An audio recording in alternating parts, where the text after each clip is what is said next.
оқушылар. Сәлеметсіздер. Жақсы отырыңдар. Бүгінгі сабаққа деген көңіл күйлерің қандай? Жақсы ма? Менің де көңіл күйім сендердің жақсы. Сондықтан біз сендермен бүгін сабағымызды бастаймыз. Бүгінгі күнге деген өздеріңіздің жаңағы жылы лебіздеріңізді білдіріп қойсаңыздар. Бүгінгі күндеріңе балалар сәттілік тілеймін. Көңіл күйлерің жақсы болса, сабақты бастайық. Бүгін мен үй тапсырмасынан бастайын сабақты. Сіздерге берілген не бізде бүгін жаңағы жаттау. Сондықтан Ахмет Байтұрсыновтың егінің бастары өлеңін кім жаттап келді? Кім жаттап келді? Айтамын. Bir adam жас баласын жанына алды, екеуі сайран етіп кетіп қалды, қыдырып әрлі-берлі жүрді дағы, екінші егін еккен жерге барды. Аралап әр егінді қарап жүрдім, кезеді пісіп болған егін түрлерін. Бастарын дәнге толған төмен салып, бидайлар бейне тағзым етіп тұрды. Жалғыз ақ бір бидай тұр көкке қарап, бейне бір жалғыз өзін көкке балап, баланың сол бидайға көзі түсіп, білмекке кетті көңіл жөнін сұрап. Өте жақсы жарайсың. Келесі тағы айтатындар бар ма? Медина айта ғой. Bir adam жас баласын жанына алды, екеуі сайран етіп кетіп қалды. Қыдырып әрлі-берлі жүрді дағы, екінші егін еккен жерге барды. Аралап әр егінді қарап жүрді, кезеді пісіп болған егін түрлі. Бастары дәнге толған төмен салып, бидайлар бейне тағзым етіп тұрды. Жақсы, жарайсың, өте жақсы. Жақтағындар бар ма? Мирас, айта ғой. Bir adam жас баласын жанына алды, екеуі сайран етіп кетіп қалды. Қыдырып әрлі-берлі жүрді дағы, екінші егін еккен жерге барды. Аралап әр егінді қарап жүрді, кезеді пісіп болған егін түрлі. Бастарын дәнге толған төмен салып, бидайлар бейне тағзым етіп тұрды. Жалғыз-ақ бір бидай тұр көкке қарап, бейне бір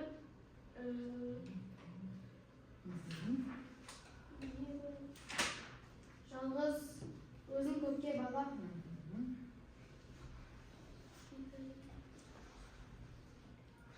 баланың сол бидайға көзі түсіп, білмекке кетті көңіл жөнін сұрап, қыбылып бидайлар тұр басын салып,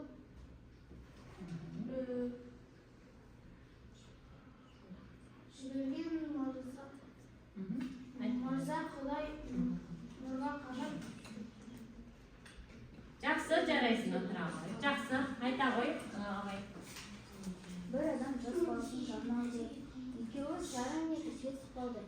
Қыдырып әрлі-берлі жүрді дағы, екінші егін еккен жерге барды. Аралап әр егінді қарап жүрді, кезеді пісіп болған егін түрлі. Бидайлар бейне тағзым етіп, бастары дәнге толған төмен салып, бидайлар бейне тағзым етіп тұрды. Жалғыз бір бидайды көкке қарап,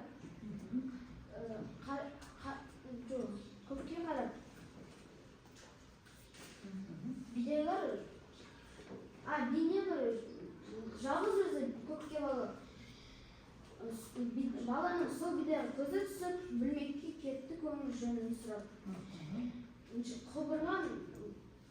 Құбылған бидайлар басын салып,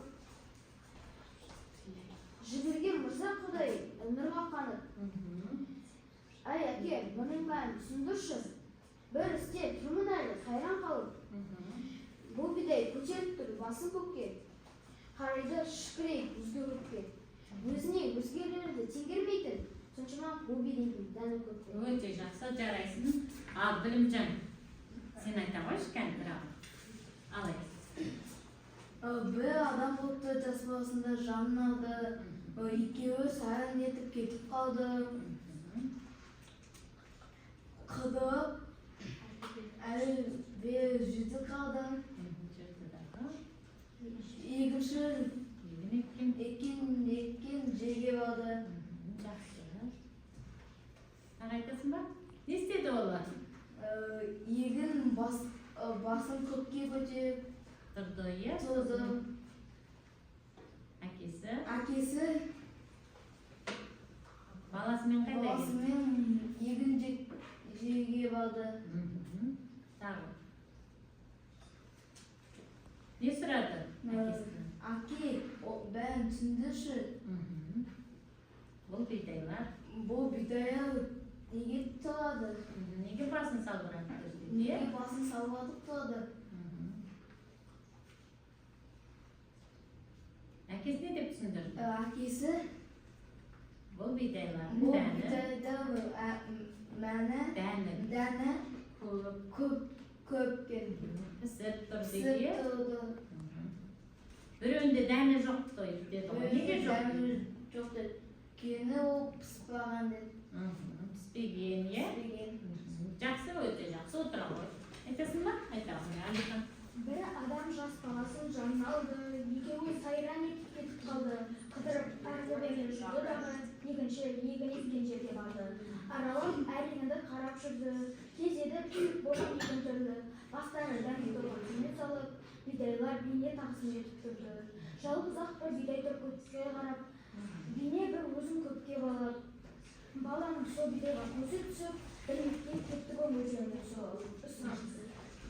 Құбылып бидайлар тұр басын салып, жіберген мұрза құдай нұрға қанып. Әй әкем, бұның мәнін түсіндірші, бір іске тұрмын өзім қайран қалып. Бұл бидай көтеріп тұр басын көкке, қарайды шікірейіп өзге көкке. Өзіне өзгелерді теңгермейтін, соншама бұл бидайдың дәні көкке. Айтайын мұның мәнін балам саған, шырағым түрін көріп таңданба оған, өзгесі төмен қарап бүгілгенде, ойлама кемекен деп бәрі сонан. Сұқтанба құр сорайған қарасына, құдайым өзгесіне дәм бергенде, бұл бидай дәнсіз сапты арасында. Бидайлар Жақсы отырамын. Жақсы, жарайсыңдар балалар. Бір-бірден шығып белгілесеңіздер болады. Кім шыққысы келді тақтаға? Бірінші сұрақ, неліктен баланың көзі жалғыз бидайға түсті деп ойлайсыздар? Себебі ол кекірейіп тұрды. Мынаны басайын ба? Ал, жарайды, жақсы. Екінші сұрақ, балаға әкесі қандай ақыл айтты деп ойлайсыздар? Тұстың бар мінезді балаға. Ол сұрақ емес. Жауап ол емес. Келесі, көре берейік, келесі шеке бидай және піскен бидай деп автор нені меңзеп отыр деп ойлайсыңдар? Адам мінезі. Ал келесі жаңағы қайсысы? Балаға әкесі қандай ақыл айтты?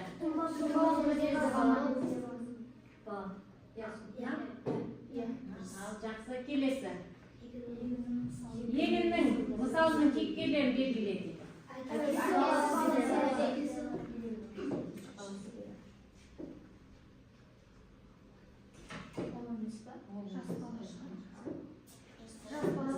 Жас бала екен. Егіннің бастары неше шумақтан тұрады? 9. Мысалда қандай кейіпкерлер туралы айтылған? Ненің бейнесін көріп тұрсыздар? Әкесі мен баласының егіннің бастары деген тақырыпты көріп тұрмыз. Ендеше бүгінгі біздің сабағымыздың тақырыбы қандай деп ойлайсыздар?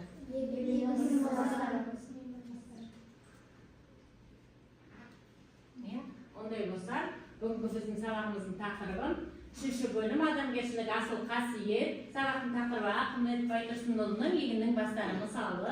Біздің оқу бағдарламасына сәйкес оқыту мақсатымыз бүгінгі біздің 5-1-3-1 көркем шығармадағы кейіпкерлер портретімен іс-әрекет арқылы не істеу? Образын ашу. Жақсы. Ондай болса, бүгінгі күнді жас қойыңыздар ақпанның 3-і.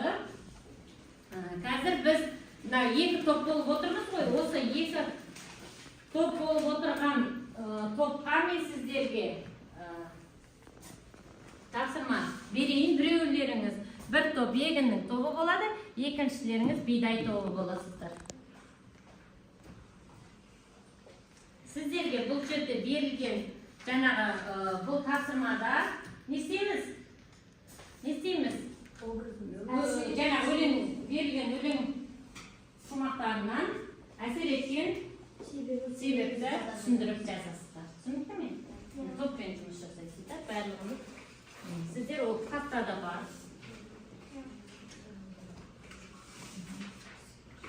Сіздерге 5 минут уақыт берейін, жеткілікті шығар, иә?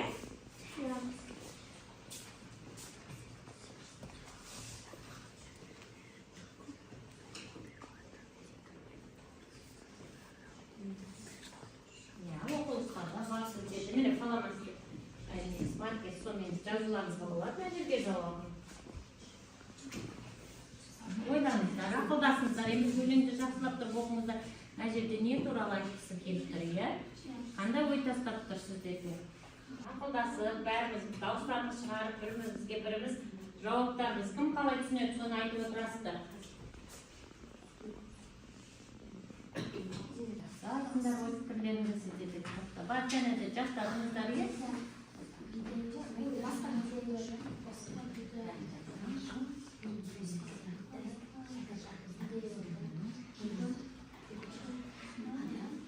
Yani uақыттарыңыз бар, кішкене.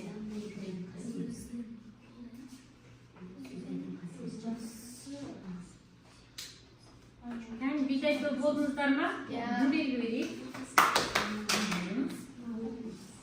Бидай тобы болды.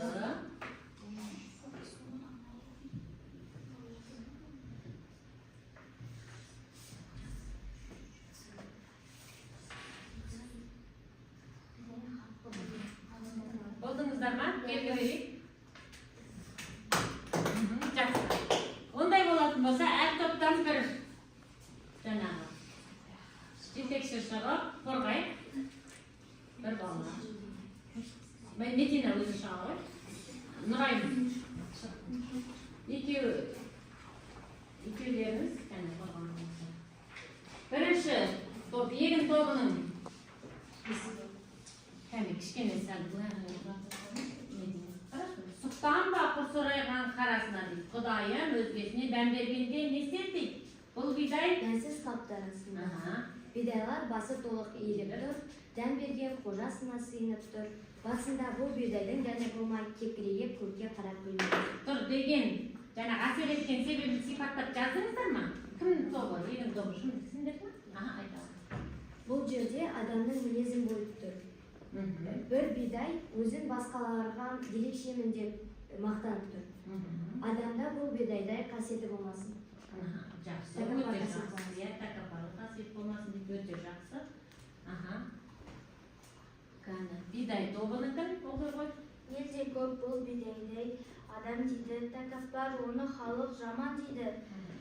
Қалпы емес тәкаппарлықтанышпанын тұтынба бұл мінезді балам дейді. Әсер еткен себебі бидай халықтың алдында тәкаппар болды, басқа бидайларды менсінбеді. Бидайлардан өзін жақсы сезінді. Жақсы. Оның адамға қатысы бар ма? Бар, иә, қандай? Бұл жерде адамның қасиеті. Тура мағына және ауыз мағына бар ма? Бар. Дұрыс па балалар? Жауап дұрыс па? Қабылдаймыз ба? Қабылдаймыз, онда біліп қойыңыздар. Жақсы, рахмет балалар. Отырған балалар, қараңыздар, дискриптор барлықтарыңызға ортақ. Шығармадан өзіңізге әсер еткен тұста үштеп алған болсаңыз және дұрыстап белгілесіз, бір ұпайды белгілеп қойыңыздар өздеріңізге. Әсер еткен себебін сипаттап жаздыңыздар ғой және? Оғанда бір ұпайларыңызды, бағалау парақтарыңызға жазып отырыңыздар. Үй тапсырмасын айтқан балалар, оны да жазып отырыңыздар. Жақсы. Ондай болатын болса, балалар келесі екінші тапсырмамыз. Белгілеп алыңыздар. Немен де белгілеп болады өте?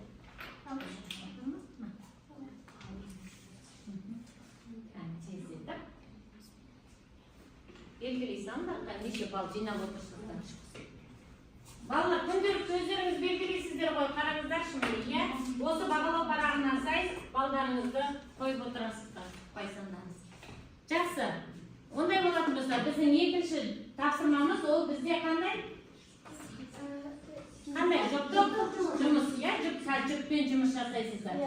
Сіздерге мен жұптық жұмысқа сіздерге тапсырманы таратамын. Қазір алдарыңызға жұпқа. Бұл жерде бидаймен адам бейнесі қандай кейіпкер дейді. Оның бойында қасиеттер тауып, іс-әрекетімен не істейді дейді. Кейіпкерді табасыздар. Сол кейіпкердің қасиетін жазасыздар. Сол кейіпкердің іс-әрекетін жазасыздар. Жұппен Алихан мен Мирасы жұп болыңыз, сіз екеуіңіз жұп болыңыз. Алихан Мирасқа бар, Мирас келсін.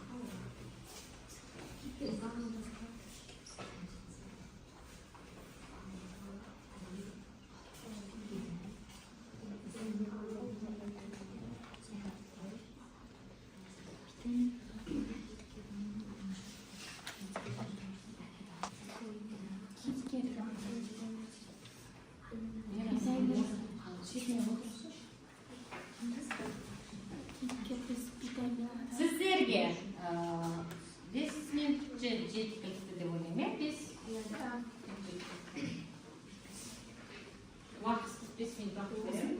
Бірігіп жасайсыздар. Мына жерде кейіпкерлерді жазасыздар. Осы шығармадағы кейіпкерлер кімдер?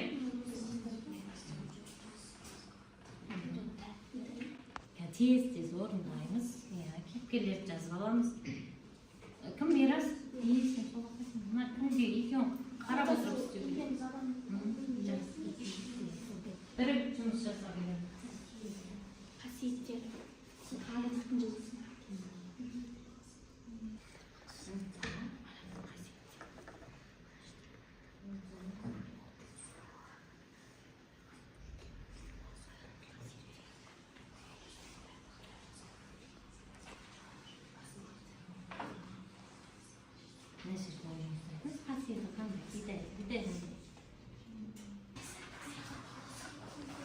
Балалар, бұл аяқтаймыз, енді жұптарды тыңдаймыз. Кейіпкер әкем, қасиетті, адал, ақылды, іс-әрекеті, ақыл айтады, тәрбиелейді. Кейіпкер бала, қасиеттері, қызығушылығы бар, іс-әрекеті, сұрақ қояды, тыңдайды, қызығады. Кейіпкер бидай қасиеттері, дәмді піскен, іс-әрекеті, дәм береді. Тәкаппар бидай кейіпкер. Қасиет тәкаппар, мақтаншақ. Іс-әрекет, мақтанады. Жақсы. Жақсы отырғандар, өте жақсы балалар. Жарайсыңдар. Тағы да кім? Медина или Абай сізді шақтыңыз. Кәм, тезді. Үнді. Оқымасында қасында тұрып, егі байтты. Кейіпкер қасиеті тәкаппар. Іс-әрекеті өз басқаға қарағанда ерекшелігін деп ойлайтын, басқаларды менсінбейтін. Кейіпкер бала, қасиеті қызығушылық басым, іс-әрекеті қызығатын, әкесін тыңдайтын. Кейіпкер әкесі қасиеті тәрбиелейді, іс-әрекеті ақыл айтады, баласына көмектесіп түсіндіреді. Жақсы, өте жақсы. Мына жерге беріңіздер жұмыстарыңызды, Нұрайым жұмыстарыңызды. Кән, орындарыңызда оқи беріңіздерші. Орындарыңызды оқи беріңіздер. Бидай қасиеттері, мақтану, басқалар. Алла, тыңдаймыз біріміз. Бидайдың іс-әрекеті өз-өзінің басқалардан ерекшелігін деп мақтанады. Бала қасиеттері, қызығушылықты, іс-әрекеті. Бидайларды қарап, солар туралы сұрақтар қойды. Жақсы, жарайсыңдар. Сендер өзіңдер жұмыстан. Орындарыңа тұрып айта беріңдер. Уақытсыз. Үнемдейік, кән балалар тездетейік. Бидай тәкаппар, іс-әрекеті, ол басқа бидайларды менсінбейді. Адамның іс-әрекеті, басқа адамдардан өзінің жақсымын деп ойлайды. Қасиеті, ол бидайларға ұқсайды. Жақсы отырған. Баласы, сұраушылық, қызығушылығы бар. Іс-әрекеті, бала әкесінен бұл бидай неге кекірейіп тұр деді. Әкесінің қасиеті, ақыл беруші, іс-әрекеті, сұрағына жауап береді. Жақсы, өте жақсы, жарайсыңдар. Енді бізде бір жұп қалып қалды. Кәне, Айта қойыңыздар, тиеді. Оқиды, сөз өтті, оқи беріңіздер.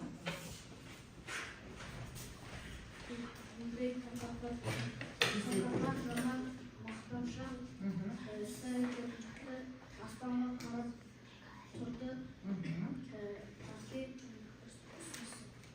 Әке қандай?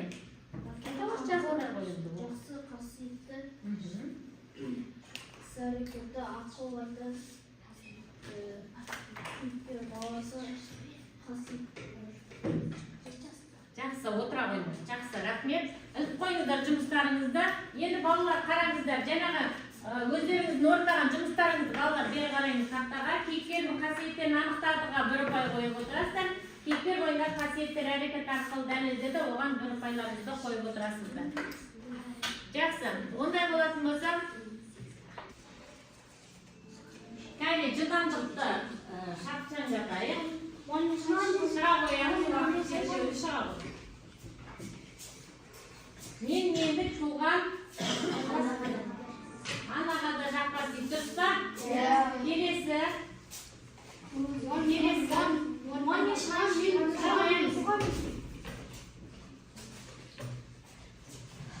Оқиыз.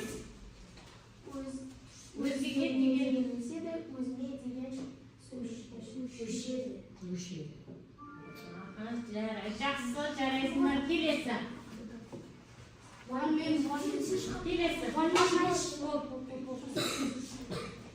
Келесі. Оқиымыз. Бергені. Жақсы, жарайсыңдар. Келесі. Шыға қойын, Нұрайым. Оқиымыз. Жақсы, жарайсыңдар. Келесі. Мединам кім шыға қойын. Кім келді? Анадан. Тәкаппарлықпен тас жүрек, бір атадан туған. Келесі. Соңғы 97. Кем болсаң, кем болмайсың. Ай, жарайсыңдар. Жақсы, өте жақсы. Балалар жарайсыңдар. Келесі біздің тапсырмамыз енді мен сіздермен жаңағы осы жеке жұмыс орындадық қой жайы. Соның несін дискрипторын жазып қойыңыздар. Бағалап өздеріңіз қойын. Мақал мәтелдерін жалғасын таптыңыздар ма? Иә. Бір ұпайын салып қойыңыздар. Келесі ары қаратай. Балалар қараңыздар. Балалар келіңіздер. Біздің келесі тапсырмамыз тездетеміз. Тақтаға қарайықшы, балалар бір сәт. Әлихан, тақтаға қарайықшы, кейіпкерлер образын жаңа біз оқыдық қой, иә? Талдадық қой. Енді соны өзіміз рөлге бөліп ойнап көрейікші. Келіңдер.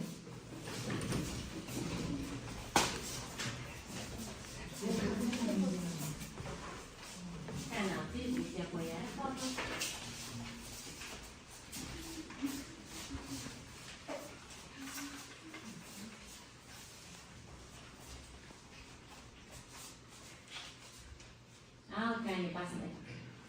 Бір адам жас баласын жанын алдым, екеуі сайран етіп кетіп қалдым, қыдырып әрлі-берлі жүрді дағым, егінші егін еккен жерге бардым.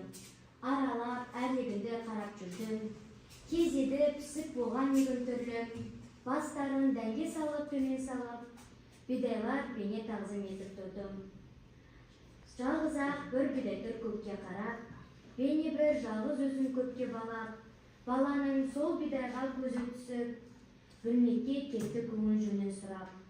Құбылып, бидайлар тұр басын салып, жіберген мырза құдай нұрға қанып.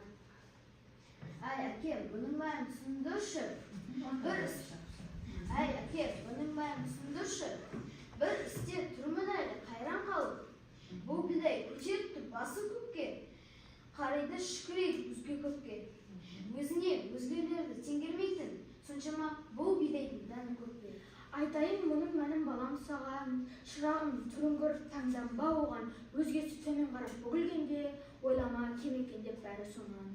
Сұқтанба құр сораған қарасына, Құдайым өзгесіне дән бергенде, Бұл бидай дәнсіз қаптың арасында. Бидайлар басы толық иіліп тұр, дәм берген қожасына сыйынып тұр. Басында бұл бидайдың дәні болмай, шықырайып көкке қарап бөлініп тұр. Кекірейіп көкке қарап бөлініп тұр.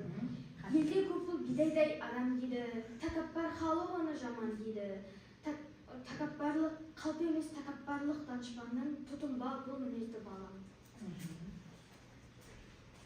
Жақсы балалар, рахмет, отыра қойыңдар. Я, оқушылар, кәне қараңыздаршы, қандай ой түйіндедіңіздер? Сабақта қалай қорытындылауға болады?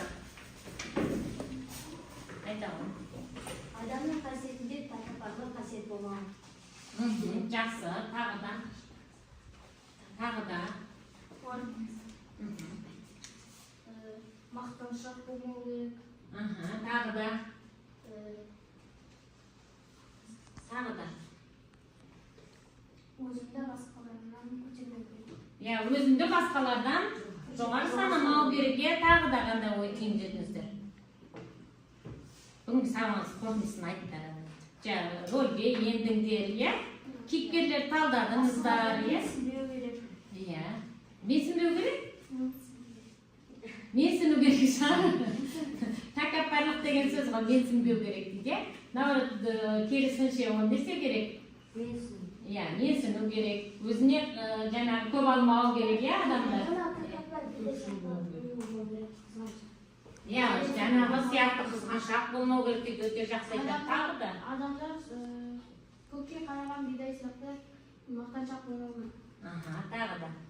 Жаңа мақалдар айттыңыздар ғой, сол мақалдан қандай ой түйіндедіңіздер? Қандай құндылықты меңгердіңіздер осы шығармадан? Тәкаппар болмау. Жаңа тағы да қандай көпшіл болу керек деп, қандай болу керек деп мақал-мәтел жаттадыңыздар ғой жаңа? Тәкаппарлық пен тас жүрек бір атадан туған. Сонда тас жүрек те тәкаппарлықта екеуі де бір-біріне ұқсас екен, сондықтан екеуіне дос болу керек па? Болмау керек. Тас жүрекпен дос боласың ба? Жоқ, тағы қандай? Әдептіліктің белгісі иіліп сәлем бергені дейді, осыдан қандай ойды түйіндейсіздер?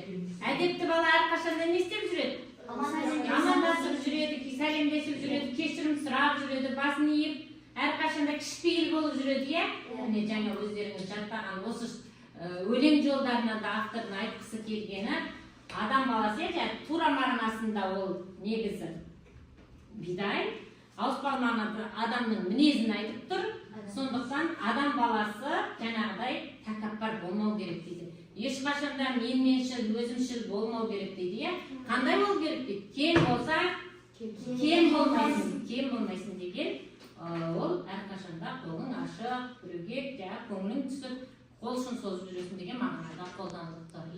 Жақсы, ондай болса қараңыздаршы, осы сабақтан қандай ой түйіндедіңіздер? Сонда нені меңгерді? Қысқа, бір ауыз. Қандай ой түйіндеді? Адамгершілікті болу, сосын. Өзіне көп алмау және басқалардан өзін артық санамау.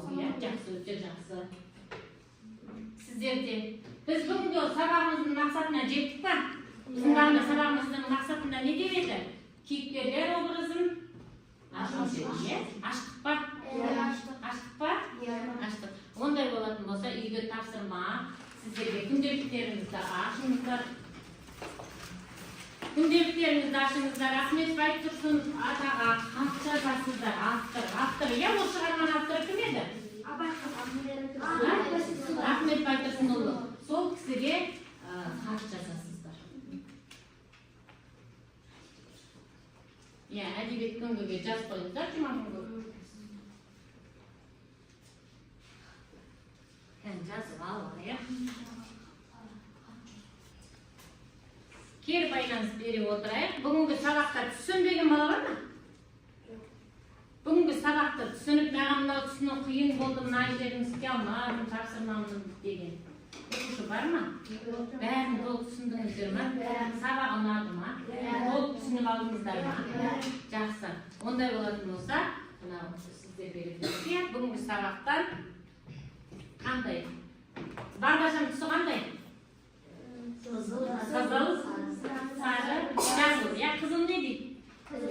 Тоқтаймын дейді, түсінбедім. Жасыл не дейді? Ол түсіндім дейді, ал сары? Ойланам дейді, ойланам, жүргізейін ба, аналар жүргізбейін ба дейді, мысалы, сол сияқты белгілеп шығады. Аттар, әркім өз атын атады. Жақсы, бір шыға қойда, балалар бәрін шығыңыздар. Шығыңыздар, барлықтар, шығамыз, балалар, шығамыз. Шығамыз, балалар, және барлар, не бар, шығамыз.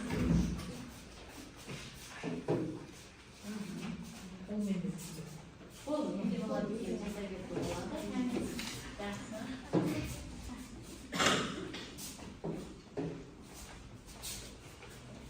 Мейрам жоқ, иә, бүгін бізде?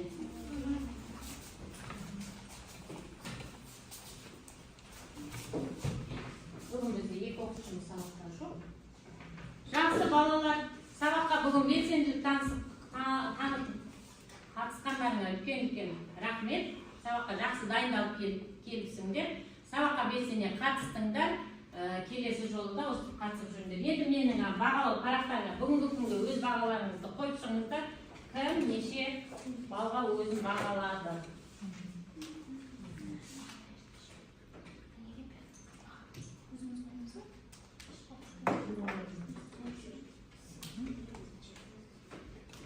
Кәне, кім 7 бал қойды өзіне?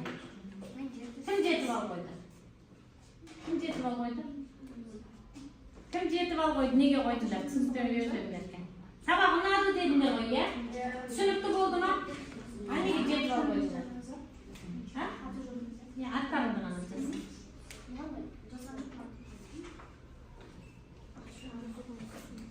Аты жөн емес, аттарыңды ғана жазсаңдар. Кім 7 бал қойды? Қойған жоқсыңдар, бәрін 8-9 бал қойдыңдар ма? Дұрыс, жақсы. Мен де ойлап тұрмын, сендер бүгін сабақты өте жақсы түсіндіңдер, белсенділік танытып қатыстыңдар. Жақсы, сау болыңдар. Сабақ аяқталды.